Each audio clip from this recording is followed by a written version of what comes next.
Mas eu acho que se bobear, é normal o número de Não lesões. tem muita lesão, cara, sinceramente. Acho que, inclusive, é bem abaixo da média dos outros clubes do Brasil. O Atlético está com o departamento médico hoje limpo. Quem estava no DM, se eu não me engano, o último que saiu do DM era rapaz, que pegou hepatite. O Fernandinho, que é velho. O Fernandinho, na verdade, ele não é nem DM, né? O Fernandinho, ele volta e meia tá fora por causa do cartão amarelo mesmo. A média de idade do Atlético Paranaense é 25,4. Eu vou trazer a do Grêmio aqui só para vocês terem de comparação, porque quando a gente pensa em lesão, isso serve para gramado sintético, gramado natural, saibro. Quanto mais velho o jogador mais forte a tendência de lesão. Então, por exemplo, a média de idade do Grêmio é 27,1. São 2 anos de média etária diferente do Atlético Paranaense. O Atlético tem um time mais jovem. E isso, obviamente, influencia também na saúde dos atletas. Né? Sim, sem dúvida. Mas o Atlético não tem um histórico de lesões muito acima da média, não. O que eu me lembro assim, de lesão que o pessoal acreditou um pouco ao gramado, e que eu, sinceramente, não acho que tem a ver com o fato de ser gramado sintético, mas teve aquela lesão feia do Vitor Roque, porque o Nico Hernandes arrebentou ele, né? Assim, não podia ser em qualquer piso, aquilo ali não tinha como não machucar. Só que daí realmente ele dá uma travada do pé na grama ali, e o pessoal fala, porque a grama é sintética, mas o cara meteu um.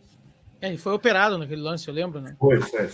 Foi a última lesão assim, mais feia que eu me lembro de ter acontecido ali na Liga Arena foi essa do Vitor Roque, mas assim, nada que não fosse acontecer em outro gramado, porque o cara deu no meio do tornozelo dele, assim. Não tem como a gente nada aquilo. Ô, Leandro, uma coisa que chama muita atenção no Atlético também, nos últimos anos, é a preparação de goleiros, né? É uma escola de goleiros maravilhosa do Atlético, né? Teve ali tem o Neto, né? O Everton, o Santos e agora o Bento, né? Que um grande goleiro também. Tem mais uma grande promessa no gol do Atlético aí na base, e o que vocês destacam, o que vocês destacam aí que faz com que o Atlético sempre tenha bons goleiros, né? É o preparador, ou é o olheiro que busca em alguns lugares os guris da base muito bons? Por que sempre tem bons goleiros no Atlético? Por que tem, eu não vou saber te responder, cara, porque na verdade assim, o Atlético tem um trabalho muito de captação bom, isso até o Leonardo estava falando no começo ali, acho que isso vale também para a questão dos goleiros, mas até o nome do CT do Caju, né, a gente, desde muito tempo, né, um dos maiores ídolos da nossa história era um goleiro, foi goleiro da seleção brasileira. O Bento agora foi vendido e para o lugar dele já assumiu o Léo Link, que também é um goleiro muito seguro, que a gente acha que ele vai ter um futuro promissor. E reserva imediato do Léo Link é o Mikael, que inclusive já tem passagem pela seleção brasileira principal, disputou a prévia das Olimpíadas pelo Brasil. Então, assim, realmente a gente tem esse histórico de bons goleiros, então essa posição não nos preocupa muito. Agora, a questão do porquê que é assim, eu não sei te dizer, cara. A gente já alternou várias vezes os preparadores de goleiro e tal. O pessoal diz que a água do CT que é abençoada para os goleiros, eu não sei. Eu tenho um palpite que é o lance da paciência. O próprio Leandro falou isso sobre o treinador, mas a paciência dos torcedores com os goleiros. Aqui no Grêmio a gente lançou nos últimos anos 3 goleiros: o Adriel, o Gabriel Grando e o Breno. O Breno com passagem pela seleção, o Gabriel Grando com passagem pela seleção, o Adriel com passagem pela seleção de base e tal. E os torcedores do Grêmio chutaram eles daqui. Em que pese o Adriel também fez sua parte para que ele saísse. Mas o Gabriel Grando, por exemplo, ano passado, não conseguiu. E até aproveitando, Babiton e Léo, essa questão da paciência é importante mesmo, porque mesmo esses goleiros que a gente está comentando aqui, que são goleiros de destaque, o próprio Bento, mas antes do Bento, Santos, no início, eles tiveram falhas, eles tiveram momentos de oscilação ali, e teve gente que sim, cobrou, né? Falavam que chamavam o Léo Link de que chama gol tempos atrás e tal. Tem uns caras que não tem muita paciência, mas como a torcida do Atlético, de uma maneira geral, ela dá esse respaldo, eu acho que dá mais tempo também para eles trabalharem e desenvolverem. O Léo Link agora, com a saída do Bento, né? Porque o Bento virou ídolo muito rápido aqui, e o Léo Link assumiu ali a a titularidade. Agora, até essa semana, ele até fez um post nas redes sociais ali, comentando que ele foi procurar tratamento psicológico bem focado em desenvolver a carreira. Então, assim, acho que passa tudo por isso também, né? O Atlético, embora não tenha um psicólogo na equipe, ele dá esse respaldo para os atletas, para eles fazerem esses tratamentos de saúde mental também, e poderem, né, tá com a mente boa também para desempenhar melhor. Galera, quero pedir de novo para vocês que estão nos acompanhando deixarem um like, porque nós vamos, depois de bater esse papo maravilhoso com o Leandro, que vai até às 11 horas, a gente ainda vai transmitir a coletiva do Braithwaite e muitas informações de Grêmio também, tem jogo da base, despedida de jogador do Grêmio, a gente vai trocar essa ideia lá na frente, porque o programa hoje vai ser longo. Sextou, né? Sextou é o dia da gente trabalhar aqui dentro, condenado aqui dentro. É assim que funciona, bem-vindos à Pachola. Mas eu queria voltar aqui com os comentários e pedir pra galera, de novo, o like nos ajuda, é uma forma gratuita de vocês nos ajudar, então deixa o like aí. Monstro do Pântano, o Pai Nato, olha só, aí que tá olhando, eu não sei se vocês têm essa noção, a gente aqui chama o Renato de Pai Nato, de Deus nato, então a gente tem essa idolatria pelo Renato, é complicado, eu não vou dizer, eu sou Renatete de carteirinha, o Babiton também mas é uma opção nossa, tem gente que odeia o Renato só porque ele é o Renato. Will Gamer, o Braithwaite vai poder jogar contra o Atlético? Sim. Monstro do Pântano, é tudo choradeira do Renato, muito mimimi, reclama de campo, reclama de sequência de jogos.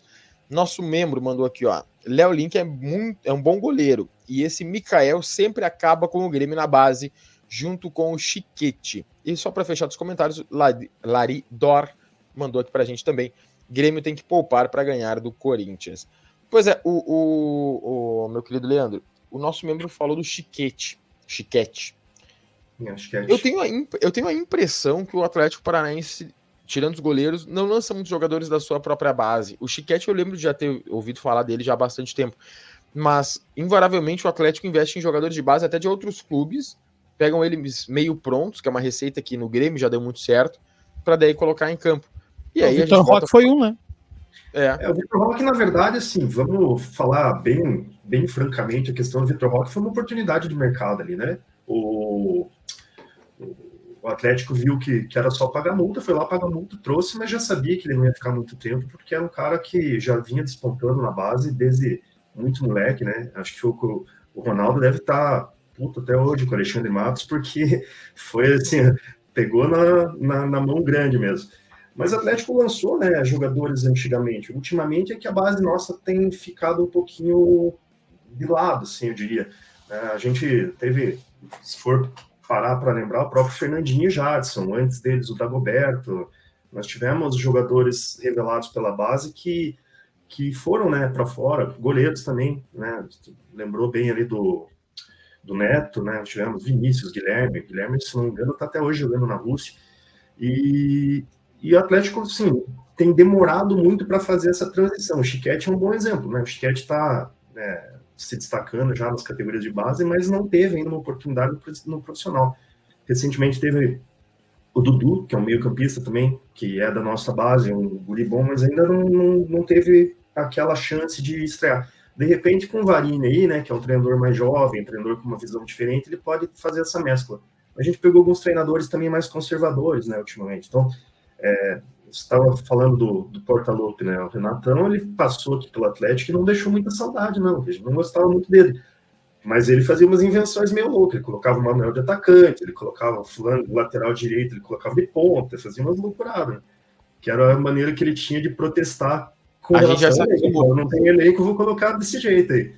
Então, é o jeitão dele, né? Então, mas eu sei que eu entendo que o Renato no Grêmio, assim, é quase um casal perfeito, né, cara? Pelo menos vendo de fora, assim, eu acho que não tem outro clube em que ele vai trabalhar tão bem quanto no Grêmio. Eu vou chamar o Babton, mas só para constar, o Grêmio ganhou uma Libertadores com um volante de ponta direita, né? Então, Renato Portaluppi, né? Renato Portaluppi. Gente, lembrando, o jogo na Liga Arena é às 16 horas de domingo, vai ter transmissão aqui da Rádio Pachola, então fica o convite também para vocês todos acompanharem. E, Babton, eu quero te perguntar o seguinte, o meu palpite de time do Grêmio, tá? É o seguinte, Marquezin, porque é o goleiro titular do Grêmio e goleiro não faz tanta diferença assim, mas vamos lá, Marquezin, Fábio, eu acho que joga, que é o lateral reserva, Gustavo Martins, Rodrigo Eli, eu acho que vai pro jogo, porque Jeromel e Kahneman são idosos e não podem jogar 2 jogos seguidos, E lembrando, quarta-feira tem Copa do Brasil.